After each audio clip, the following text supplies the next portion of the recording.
Gini loh mas, ini jawaban pribadi ya. Saya itu, andaikan saya kaya, saya akan hidup secara miskin. Saya. Dan sampai hari ini saya hidup secara miskin. Saya tidak tahu saya kaya apa tidak, tapi saya hidup secara miskin. Makan saya cuma seperti itu, tempat tidur saya seperti itu. Saya masih cuci sendiri, saya masih korah-korah di dapur, saya tidak punya pembantu, saya nyetir sendiri. Itu ya mas ya, kecuali jarak jauh mereka tidak tega sama saya. Jadi saya hidup secara miskin. Itu satu ya.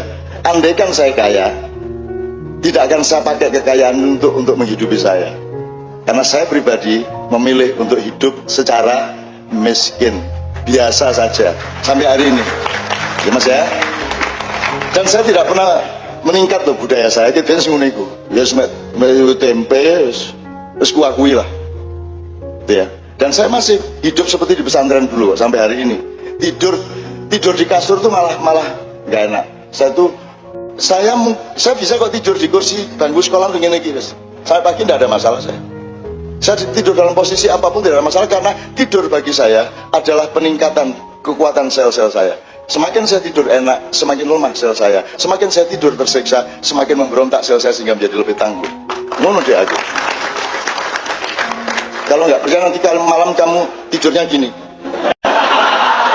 sampai pagi. Iya. Jadi saya nomor 2 mas, saya itu berpendapat miskin itu baik. Yang tidak boleh itu fakir. Kalau fakir harus ditolong. Tapi kalau miskin itu baik. Saya loh mas, kaya itu bahaya. Kata al-fakru ayyakuna kufran. Al-fakru di situ tidak harus kemiskinan harta. Orang yang mempertahankan kekayaan berarti dia jiwanya miskin. Orang yang masih mencari kekayaan berarti dia bukan orang kaya. Kalau orang kaya dia tidak mencari kekayaan. Orang yang mencari kekayaan pasti orang miskin, kan begitu. Sama dengan Anda hidup di dunia kok menumpuk dunia, goblok. Oh sudah di dunia kok mencari dunia. Kalau di dunia itu mencari akhirat. Gimana sih Anda ini? Wes dek kali kok ndi kaline lho sekali kok. Terus kamu bikin drama mencari Tuhan. Terus Tuhan datang, lha sik biyen ndek kene aku. Dari dulu di sini kamu udah lihat. Sampai ada ngomong wali tadi ya. Ada seorang waliullah di daerah di tempat saya di Mojoagung, dia tidur telentang di tengah jalan raya. Jalan lintas Jakarta Surabaya. Telentang, terus dia nangis, oh, kayak bayi. Dia sudah tua waktu itu, sudah 70-an. Dia tidur kayak bayi, terus nangis kayak bayi. Polisi kan mau kendaraan apa, jalan macet, polisi datang. Mbah, enten napa sampean iku mriki niki?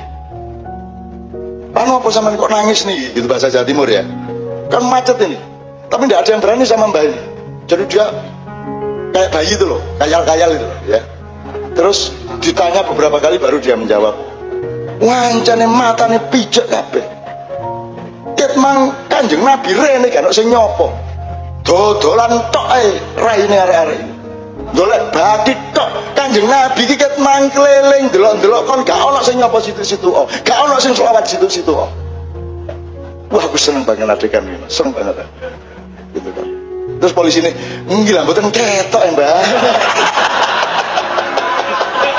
Sampeyan saged delok mriki mboten ketok. Lah yen raimu ku ndelok dhuwit tok ae pintere. Mulane gak iso ketok Kanjeng Nabi. Oh, itu kejadian bener-bener. Ya apa kate ketok Kanjeng Nabi, wong merak matamu iku mek dilatih nek gak ndelok dhuwit, ndelok arek wedok ayu, ndelok susu, ndelok. Mesti ya Kanjeng Nabi gak ketok. Oh, dioring-oring polisi ini. Ya wes ngono, terus dia kayal-kayal. Wah, akhirnya aspalnya tuh pecah-pecah karena si Mbak itu kayal-kayal. Jadi kalau dia itu marah, anjlok itu yang hancur bukan kakinya tapi aspalnya. Makanya jangan bikin saya marah. Ya, aspal tak rusak kabeh pegalongannya. Gitu. Tapi sikilku dhewe sing bundas rek. Itu ya Mas ya. Wali itu ya wali ya nggak pakai aturan lah Mas. Opos tapi wali di sana di sini gini sana kok gini, nggak ada aturan, saya karep-karep. dia majdzub kok. Dia cuma mediumnya Allah kok. Yang orang saya ceritakan kalau masjid itu nguyung antar wah di masjid. Ini beneran.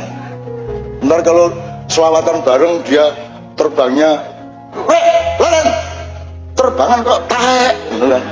Ini terbangin, terus dia wah. Ini ribuan orang kan pakai sekian petromak itu. Dia wah, mati, pet, lampunya kabeh. Karena dia pukul satu kali pat, terus dia kapok kan yo gitu. Coba wali ngono iki coba. Kok nek kepengin dadi wali gendeng ngono.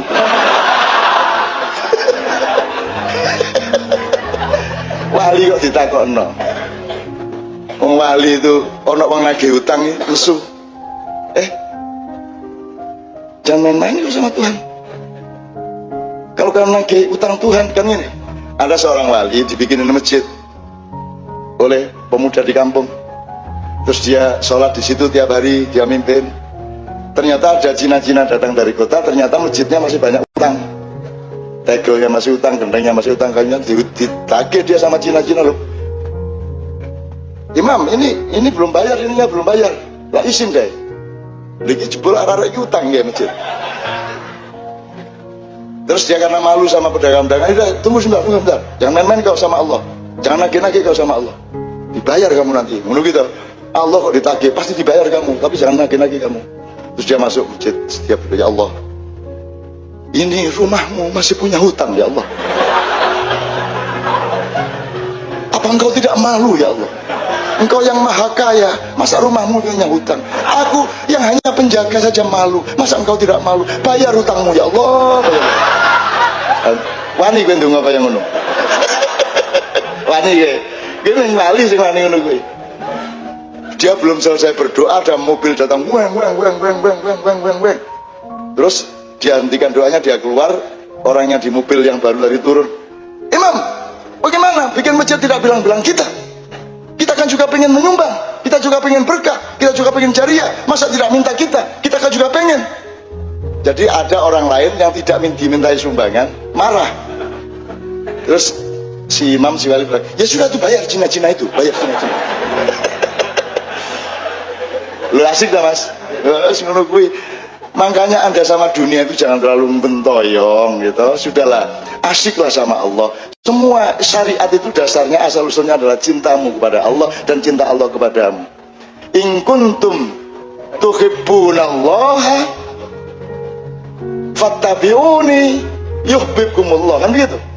Jadi semua ini asal usulnya Allah mengatakan kepada Muhammad, wahai Muhammad, katakan kepada mereka, kalau memang mereka mencintai aku, cinta loh mas, bukan ketaatan, bukan komitmen, cinta. Kalau mereka memang mencintai aku, ikutlah Muhammad, yang begitu. Jadi kita ini ikut Muhammad karena cinta kepada Allah. Jadi cinta mas. Sudahlah, saat temanmu tadi, yang penting cinta kepada Allah, gitu loh mas ya. Oke, pertanyaan Anda tadi apa? Islam nyongge Islam golek slamet ngono diterima karo Kanjeng Nabi napa mboten? Gur golek slamet wae wis pokoke ngono. Satu-satunya yang diterima oleh Allah itu adalah Rasulullah, yang pasti diterima oleh Muhammad dan yang disebut Muhammad. Misalnya Abu Bakar, Umar. Lah kowe salah urip saiki. Mbok kowe biyen nang Mekah. Njur melu-melu nimbake apa mijeti kan sikile Kanjeng Nabi ben kowe dijamin swargane. Kan beberapa sahabat dijamin surganya oleh Rasulullah. Jadi itu yang pasti. Selain itu, biar Imam Syafi'i, biar Buya Hamka, biar Ketua MUI, biar Imam Khomeini, biar siapa saja posisinya sama dengan kamu, belum tentu diterima. Ayo biar. Dan tidak penting itu. Bingung diterima apa ora penting. Gitu. Ojo dadi Nabi Musa lho kowe.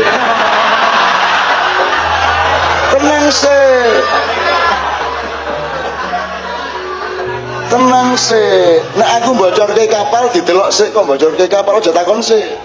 Ngono, nek aku nguntir gulune cah cilik meneng sik piye ya? Ngono, aja langsung takon. Kowe engko ayo takon pisan meneh aku ngene. Hadza firaqun baini wa baik. Inilah saat perpisahan aku dengan engkau. Ya, meneng ya. Dan itu tidak penting, menurut. Ngene lho Mas. Kamu itu tidak usah sibuk mencari ridho Allah, meminta ridho Allah. Kamunya yang harus terus menerus ridho sama Allah. Rodiyatan, bukan mardiyatan, rodiyah. Kamu yang harus memastikan setiap saat ridho kepada apapun saja yang Allah tentukan untukku. Kamu ridho, efeknya pasti diridhoi. Masa ya Allah ridhoilah aku, ridho jaluk tok kon dhewe gak ridho. Kan begitu? Bener nggak logikanya? Ayo takon meneh. Bener nggak? Jadi jangan sibuk memohon ridho Allah. Habiskan waktumu untuk meridhoinya. Sudah pasti kalau engkau ridho Allah meridhoimu, kan begitu. Jadi kan ya ayyatuhan nafsul mutmainnah, terus irji'i ila rabbiki radiyatan mardiyah. Loh, radiyatan sih baru. Lah kamu itu sibuk mardiyah. Lo mardiyah wis rabi kepiyen ayo. Jadi kamu tempuh radiyatan dulu. Kamu akan mendapat efek mardiyah, gitu. Jelas ya sekarang? Ayo Bi, ayo. Oke, udah habis pertanyaannya. Oh, miskin tadi tak tambahin. Kamu tahu nggak Rasulullah ditawari melalui Jibril. Jibril bilang sama Muhammad, kalau dia mau jadi raja yang kaya raya seperti kakeknya Sulaiman alaihissalam, untuk menjadi mulkan Nabi, ya, raja yang kaya raya, maka wahai Jibril, siapkan semua infrastrukturnya. Kemudian Jibril membuat gunung emas di antara Madinah dan Mekah, dan sampai sekarang masih ada di pagar itu. Itu stok terakhir Arab Saudi yang akan bangkrut sebelum 3 tahun yang akan datang. Ya, itu Jibril yang bikin untuk Muhammad, untuk menawarkan kepada Muhammad, kalau engkau mau menjadi raja yang kaya raya seperti kakekmu Sulaiman, Allah menyiapkan semuanya. Maka semua tambang minyak, kubangan Zam-Zam yang masih berumur sekitar 300 miliar tahun lagi dan tidak akan kering, itu ditaruh di situ untuk Muhammad supaya dia kaya raya. Tapi Muhammad menjawab, la ya Allah, biarkan aku, kalau aku diperkenankan, aku memilih menjadi abdan nabi, ya. Biarlah aku menjadi nabi yang jelata, nabi yang papa, nabi yang miskin, sebagaimana umatku yang umumnya juga miskin. Biarlah aku berpakaian sebagaimana umatku yang paling miskin berpakaian. Biarlah aku makan sekadar sama dengan orang-orang yang paling miskin dari umatku. Kan gitu, bener gak itu? Jadi miskin itu baik. Pendapat saya, miskin itu baik. Sama dengan lapar itu baik. Lapar itu paling baik. Jangan sampai kenyang. Saya itu hampir tiap hari saya membiarkan diri saya lapar. Nanti kalau mulai ini sudah akan menuju titik mulai akan tidak sehat, saya makan dikit. Prinsipnya ganjel toh. Kalau saya misalnya mau makan 1 piring dengan lauk apa, saya coba risol siji apa tempe loro, terus aku mau besok ngukeh. Kalau sudah cukup untuk menjaga kesehatanku, aku tidak makan yang lainnya. Gitu loh Mas. Saya tiap hari menjaga seperti itu. Jadi saya sangat sedikit makan, saya sangat sedikit tidur. Gitu loh Mas. Itu namanya hidup secara miskin tadi itu. Saya tidak pernah melampiaskan apa-apa. Untuk apa aku melampiaskan? Aku sudah punya istri Novia. Apa yang akan aku lampiaskan lagi? Dunia sudah tidak menarik bagiku.